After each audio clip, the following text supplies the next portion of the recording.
Butembo Direct, c'est l'heure de vous informer. Un seul titre à la une. Mobilisation citoyenne en soutien au FRDC face à l'insécurité de l'Est de la RDC. À Butembo, les jeunes du MNC Lumumba ont marché pour soutenir les FRDC et dénoncer l'agression rwandaise. Ils ont brûlé des drapeaux des nations supposées complices de cette agression avant d'appeler le gouvernement à prendre ses responsabilités. À Beni, une marche organisée par la société civile a entraîné une paralysie des activités. Les manifestants ont exprimé leur appui aux efforts de pacification menés par l'armée, dénoncé l'inaction de la communauté internationale et témoigné leur solidarité envers la population de Goma sous pression du M23. Des actions qui traduisent une mobilisation grandissante de Congolais face aux défis sécuritaires qui persistent dans l'est du pays. Voilà tout pour le sommaire. Bienvenue aux détails. Les membres du mouvement national congolais Lumumba, MNC Lumumba, ont organisé une marche pacifique ce lundi 3 février à Butembo, allant du rond-point Diapanda jusqu'au rond-point VGH. À travers cette manifestation, ils appellent la population et le gouvernement congolais à un éveil patriotique face à la recrudescence de l'insécurité au Nord Kivu et au Sud Kivu. Nous suivons les reportages de Myriam Pekitawite. Partant du rond-point Diapanda, les militants du mouvement national congolais Lumumba, MNC Lumumba, ont emprunté la rue président de la République, brandissant des drapeaux, des croix avec l'inscription Holocauste au Congo et utilisant des mégaphones pour attirer l'attention. Le cortège s'est déplacé dans une ambiance de chant et des slogans revendiquant la paix et l'indépendance du Congo. La mort, la mort.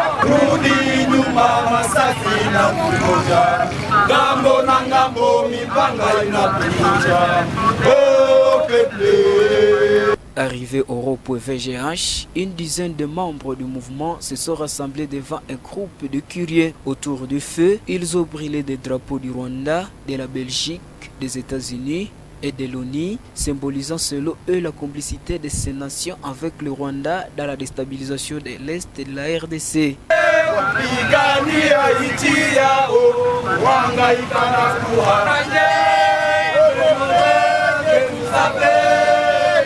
Cette action vise à dénoncer ce qu'ils considèrent comme un parrainage international du conflit dans la région. Pour M. Wiranda Kasereka, cadre du mouvement lumumbiste, l'éveil patriotique est essentiel pour faire face à l'insécurité qui se traduit par la prise des territoires par des groupes de rebelles et le massacre de la population civile. Il appelle la population et les autorités congolaises à prendre conscience de la gravité de la situation et à réagir en conséquence. Au président de la République, en tout cas, de chercher des moyens efficaces pour mettre fin à cette guerre qui est en train de ruiner le pays et la population qui est en train de souffrir. Et à la population congolaise en général, et celle de Butembo, nous en appelons à une crise de conscience. Depuis la prise de la ville de Goma, chef-lieu de la province du Nord Kivu par les forces rebelles, les manifestations se multiplient à travers le pays. La population réclame l'intervention de la communauté internationale qui semble rester passive face à une insécurité qui dure depuis plus de 30 ans. Cette situation suscite colère et désespoir parmi les habitants qui se sentent abandonnés. Beni a connu une paralysie des activités ce lundi 3 février 2025 à la suite d'une marche organisée par la société civile. Cette initiative visait à soutenir les efforts de forces armées de la RDC pour restaurer la paix, dénoncer ce qu'elle qualifie d'hypocrisie de la communauté internationale et exprimer sa solidarité avec la population de Goma confrontée à l'occupation du M23. Delphine Mpanza, depuis Beni. Majoritairement vêtus en noir, banderole à main, la population de Beni avait seul message de soutien au FRDC et au vrai Wazalendo, engagés contre la guerre du M23, soutenus par le Rwanda.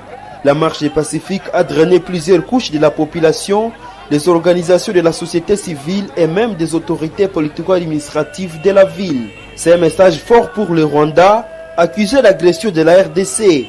D'après Maître Pepe Kavota, président de la société civile de Beni, C'est aussi une occasion de dénoncer l'hypocrisie de la communauté internationale qui ne sanctionne pas les Rwandais.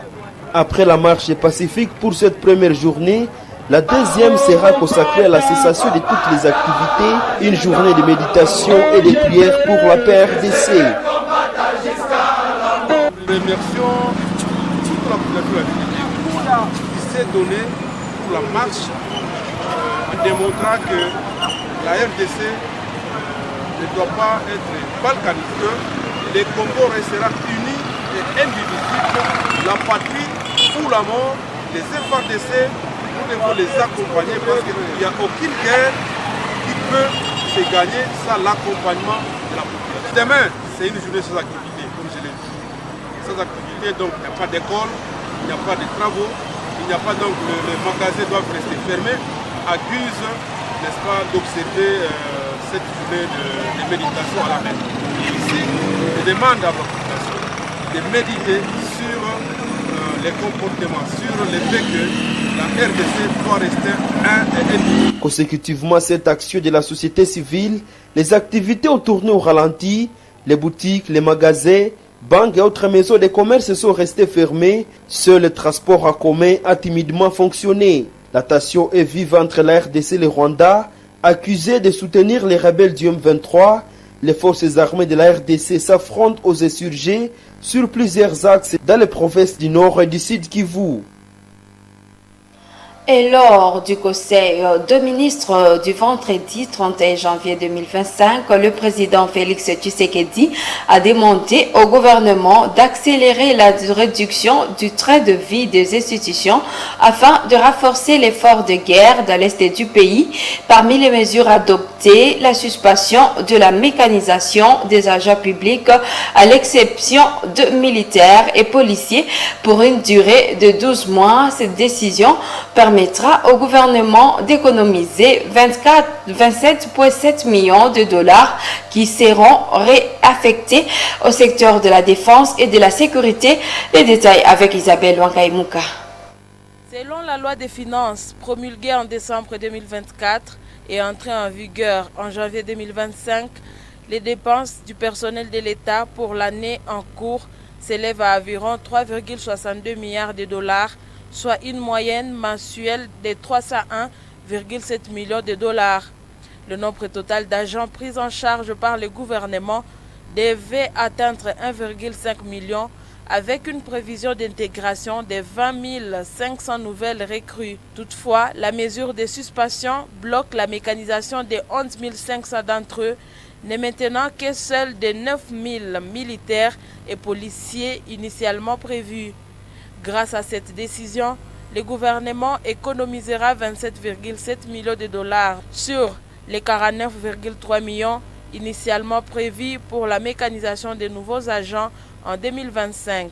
Cet argent sera redirigé vers la défense nationale alors que le pays fait face aux offensives des rebelles du M23 et de l'armée rwandaise. Cette mesure relance les débats sur la gestion des finances publiques en RDC. Depuis plusieurs années, des organisations de la société civile dénoncent les coûts élevés du fonctionnement des institutions et réclament une réallocation des ressources vers des secteurs clés comme la défense, l'agriculture, l'éducation et la santé. Et la mission de l'Organisation des Nations Unies pour la stabilisation en République démocratique du Congo, MONUSCO, a ordonné l'évacuation immédiate de familles de ce personnel étranger en raison de la dégradation de la situation sécuritaire. Cette décision a été annoncée à travers une note interne diffusée au sein de l'organisation. L'évacuation prévue pour une durée initiale de 3 mois sera réévaluée chaque mois en fonction de l'évolution du contexte sécuritaire. Autre chose dans cette édition, les étudiants de l'Université de l'Assomption au Congo UAC ont effectué une excursion dans la cité de Lubero du samedi 1er au dimanche 2 février. Cette sortie avait pour objectif de sensibiliser les jeunes de Lubero à rejoindre l'UAC pour leurs études tout en portant un message d'évangélisation. Parents et jeunes ont été encouragés à faire confiance à l'université pour une formation de qualité. Delphi Voya nous fait le point. Le groupe était principalement composé des chantres du chœur Emmanuel d'Alzo de l'UAC, accompagnés de quelques enseignants. Ils ont quitté Butembo jusqu'à Lubero, situé à environ 45 km aux heures vespérales du samedi 1er février. Le lendemain matin, ils ont animé la première messe à la paroisse Beau-Pasteur en présence de nombreux parents. Cette célébration eucharistique a été présidée par le père Jean-Baptiste Mbakula Augustin l'Assomption, aumônier de l'université l'Assomption au Congo, qui exhortait les fidèles à être lumière les uns pour les autres à l'image du Christ.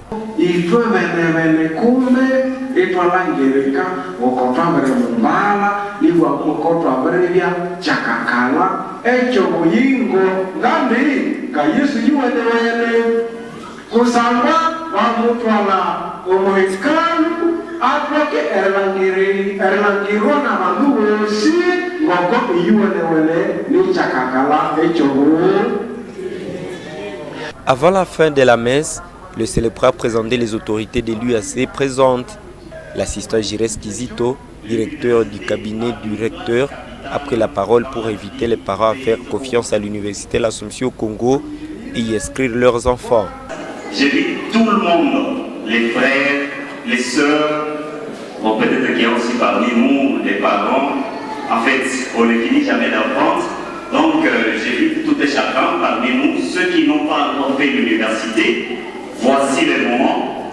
Les numéros 1, ça veut dire le recteur de l'université de l'Assomption au Congo m'a dit de vous communiquer ou bien de vous rappeler que l'université a une place capitale dans la vie des autochtones comme nous. Nous avons besoin de développer notre communauté, notre cité de Lubero. Voici les moments qu'il faut que nous allions apprendre les notions, les filières que déjà l'université de l'Assomption au Congo nous présente. À 11h, les étudiants sont retournés à l'église pour animer la messe des jeunes, affirmant ainsi que l'UAC promeut aussi les valeurs chrétiennes.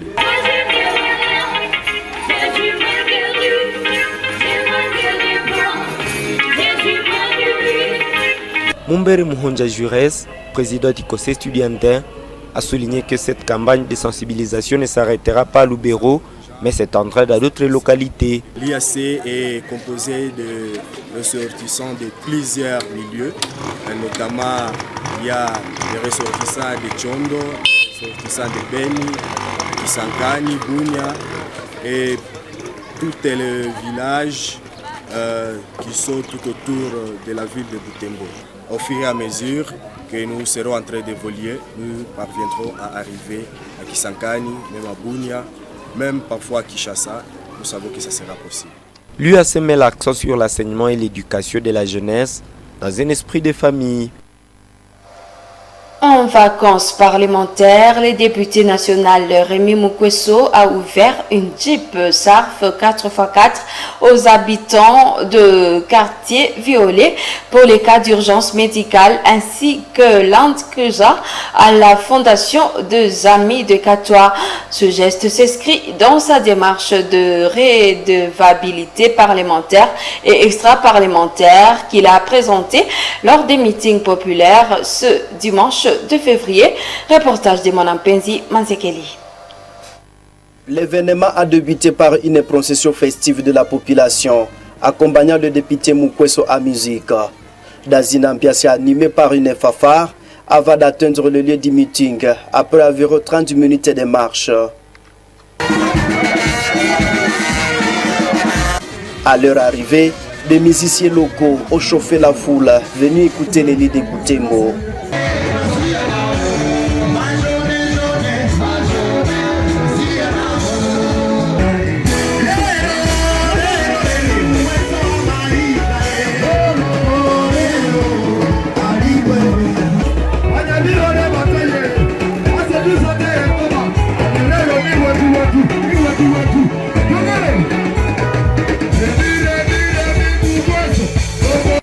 Dans ce discours, Rémi Mukwesso a rendu compte de ses réalisations parlementaires et extra-parlementaires avant de procéder à la remise des véhicules. La première Jeep 4x4, baptisée Equipo Yechebigore, financée sur fonds propres, a été offerte aux habitants du quartier Biolé, dans la commune de Moussoussa. La seconde, Land Cruiser, a été remise à la Fondation des Amis de Catois, grâce à une contribution locale. Mestre, voici la clé ya gari ya population. Itawasaidia kukazi zote zinahusika na kusaidia watu kwenda kunani hospitali. Tous les acclamations du public, le bourgmestre policier de Moussoussa a effectué un essai du véhicule qui servira des urgences médicales des habitants.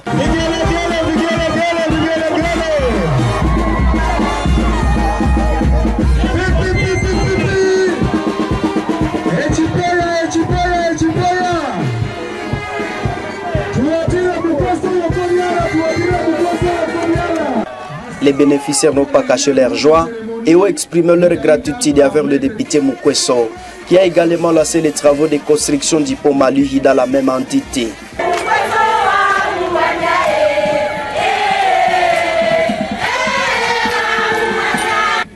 Abordant la question sécuritaire, le leader Boutembo a exhorté la population à soutenir le gouvernement militaire du Nord Kivu. Le général-major Évariste Kakule Somo, chargé de reprendre les zones occupées par le M23 AFC, soutenu par le Rwanda. Il a insisté sur l'importance de l'unité pour restaurer la paix dans la région. À part rendre compte à la population, il y a des promesses que nous avions tenues pendant la campagne et aujourd'hui nous avons tenu ces promesses. C'est entre autres la construction des ponts qu'on a dénommé Port Rémi Mukweso sur la rivière Marie, aussi sur la rivière Marie effectivement, aussi remettre des véhicules à la population de Katoa et de Biolé, un véhicule que nous avons totalement financé, un autre véhicule où il y a une contribution de la communauté. Une grande partie de la province est assiégée par les ennemis spéciaux par le Rwanda. Il est de notre devoir de mobiliser la population, d'être derrière les nouveaux gouverneurs, bien créer de l'état de siège, mais il a besoin de notre accompagnement. Parce que le contexte actuel nous oblige de soutenir ce gouverneur pour que nous puissions récupérer les entités occupées par les agresseurs. Durant ces vacances parlementaires, Rémi Mukweso prévoit de multiplier des rencontres avec la population de Boutembo afin de lui rendre compte de ses actions et engagements. Et 45 lauréats de l'Institut de formation professionnelle Djououdi ont reçu leur titre professionnel ce dimanche 2 février 2025. Ces diplômés ont suivi une formation en sciences infirmières, animation rurale et agro-vétérinaire entre 2022 et 2024. La cérémonie de remise de diplôme s'est déroulée au centre d'accueil Ouaikikyo après une messe d'action de grâce à Wayene. Nous suivons le reportage de Gérard Mourefou. La gratification de 45 lauréats de l'Institut de formation professionnelle Djououdi a été célébrée différemment. La journée a débuté par une messe d'action de grâce au secteur Boussara, célébrée par le père Jean-Marie Mbokani de la paroisse Liambo. Les lauréats y ont reçu une bénédiction en présence des formateurs et des autorités provinciales de la formation professionnelle.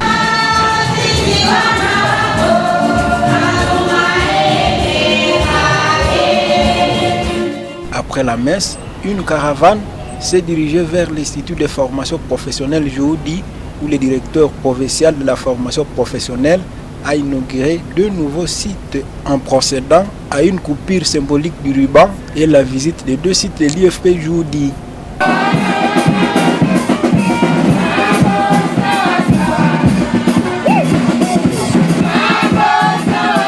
La cérémonie officielle s'est poursuivie au centre d'accueil Ouaikikyo avec la remise des titres professionnels aux lauréats. Le directeur provincial a félicité les diplômés et souligné l'importance de la formation professionnelle dans l'autonomisation des individus. Ya mtu binafsi bila kujali au kufuatana na mtu mwingine au kujali kutafuta kazi. Le promoteur de l'Institut, Emmanuel Kibihia, s'est réjoui du beau déroulement de l'événement et a invité la communauté locale à s'inscrire à l'IFP Djououdi pour bénéficier d'une formation professionnelle de qualité. Le total serait 82, mais les 45 ont répondu présent à cette manifestation. Ils sont déjà engagés partout presque. sur toute l'étendue de la République démocratique du Congo. C'est tout ce qui ont fait le chasse infirmières. Je remercie d'abord l'omniscient et aussi le para qui ont amené aussi nos enfants. Comme message, j'appelle toute la population de la République démocratique du Congo de pouvoir venir inscrire leurs enfants au sein de l'Institut de formation professionnelle Juhudi. Juhudi, c'est une institution de formation professionnelle qui se retrouve au niveau du quartier Wayene, cellule Benyawanga, 4 km Bouhira. Le 45 lauréats gratifiés ce dimanche 2 février sont ceux qui ont suivi la formation à 2022, 2023 et 2024. L'Institut de formation professionnelle Juhudi organise 3 filières, notamment les sciences infirmières, agrovétérinaire et l'animation rurale. Et Butembo Gift a ouvert officiellement ses portes samedi 1er février 2025 en ville de Butembo. Il s'agit d'une agence de surprise et de livraison de cadeaux qui célèbre une année de son existence en ville de Butembo. À l'occasion, les membres de Butembo Gift ont participé à une messe d'action de grâce à l'église de Kauntura et offert de cadeaux à quelques couches de la population. Nous suivons le reportage de Promesse Mouyana. L'agence Butembo Gift vient de réaliser une année à ville de Butembo. Samedi 1er février, ses membres ont rendu grâce à Dieu pour une année d'existence de leur agence. C'était à la messe des 12 heures au sanctuaire Saint-François d'Assise de Kauntura. Ils ont reçu la bénédiction des mains du célébrant du jour.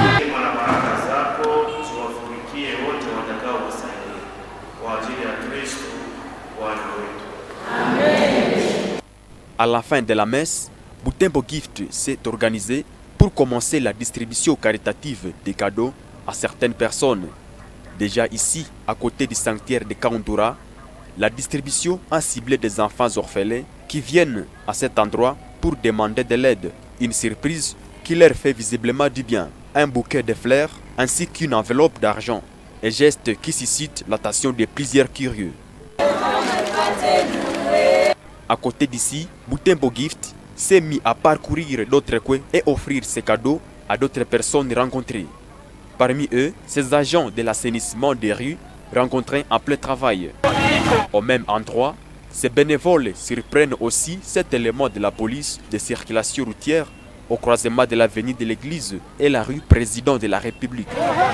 L'agence de ces pas arrêtés ici, des livraisons se sont poursuivies dans d'autres blocs des magasins de Butembo en les approchant au rythme du violon.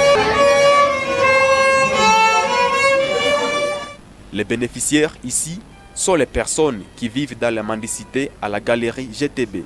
Ayant fini de surprendre les uns et les autres, les agents de Butembo Gift ont procédé à l'inauguration de ce bureau. Il est situé au numéro 18 du bâtiment Boussikou. La coordonnatrice de cette agence a eu l'occasion d'expliquer ce qu'est l'agence Butembo Gift et ses objectifs principaux. Tuko agence ya surprise mais aussi tunaorganiza kama événement. Sasa tulianza Butembo Gift ilikuwa que pour rendre watu heureux parce que bamingi maivile yetu ya Butembo unaenda kuna bamingi liko stressé, pengine liko na créer ma maladie. Invité à cet événement, le chef des bureaux de la culture, art et patrimoine en ville de Butembo a salué l'initiative de création de Butembo Gift. Selon lui, cette agence vient aussi participer à l'encadrement de la jeunesse en diminuant tant soit peu les taux de chômage dans la ville. J'irai plus loin dans le cadre de l'encadrement de la jeunesse parce que j'ai vu des jeunes dames, des jeunes messieurs qui sont pris en charge par cette agence. La jeunesse que nous avons coûté beaucoup de millions, tout comme le chômage, il y a un chômage déguisé, surtout pour ces jeunes gens, les futurs cadres de ce pays, qu'il faut servir le pays d'une autre manière. C'est une donne à encourager, c'est pourquoi même dans notre ministère, on s'est fait violence de venir répondre à l'appel, à l'invitation de maman qui est là. C'est ainsi qu'il a ensuite procédé à la coupure du ruban pour ouvrir solennellement la porte du bureau et le fonctionnement officiel de Butembo Gift. Le partage du gâteau, d'une collation et de la musique ont marqué cette journée qui a aussi été la fête du premier anniversaire de cette agence. Sa coordinatrice a souligné qu'il projette de recruter d'autres jeunes au fur et à mesure que l'agence va évoluer. Elle a appelé la population de Butembo et environ à venir découvrir davantage l'agence de surprises Butembo Gift et trouver d'autres renseignements à son bureau. Et la police nationale congolaise PNC, commissariat urbain de Butembo et l'association des conducteurs de Ben ont disputé un match amical le samedi 1er février au stade André Van Nevel. Bien que l'équipe policière ait remporté la rencontre, l'objectif principal était de renforcer le lien entre les forces de l'ordre et la population en cette période de guerre. La société civile salue cette initiative et encourage d'autres structures citoyennes à suivre cet exemple de cohésion. Reportage de Gérard Mourefou, commentaire Joël Tali. Dès 15h, l'ambiance était au rendez-vous au stade André Van Nevel de Butembo. Les policiers vêtus de bleu et les conducteurs de Ben en noir se sont affrontés dans un esprit de fair play sous les encouragements du public.